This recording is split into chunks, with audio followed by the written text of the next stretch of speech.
Mobile ஜோசியம் பாக்குறியோ? Mobile ஜோசியம் பாக்குறியோ? Mobile ஜோசியம் கைரேகை ஜோசியம், கால் ரேகை ஜோசியம் அதானே கேள்விப்பட்டிருக்கேன். அதுதானே மொபைல் ஜோசியம். தம்பி எங்கப்பா கைரேகை இருக்கு, கை ஜோசியம் பார்க்க டெண்டிங் ஏத்தாப்புல நம்ம மாறிக்க வேண்டியதான். அண்ணே எனக்கு மொபைல் ஜோசியம் பாருங்கண்ணே. என்ன போன் வாங்கி மூஞ்ச பாக்குறான். தம்பி மைண்ட் வாய்ஸ்னு வேகமா பேசுற. இதோட நுழைவு சாவி சொல்லு. என்னண்ணே? பாஸ்வேர்டுப்பா. நாங்க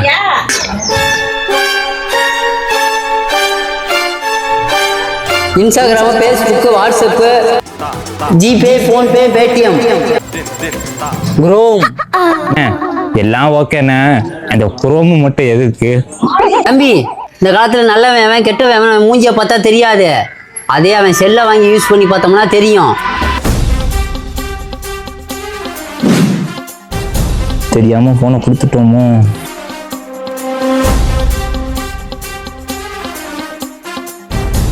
நீ இன்ஸ்டாகிராம்ல 50 பொண்ணுங்களை ஃபாலோ பண்ணிருக்க, ஆனா ஒரு பொண்ணுங்க கூட ஒன்னையும் ஃபாலோ பண்ணல.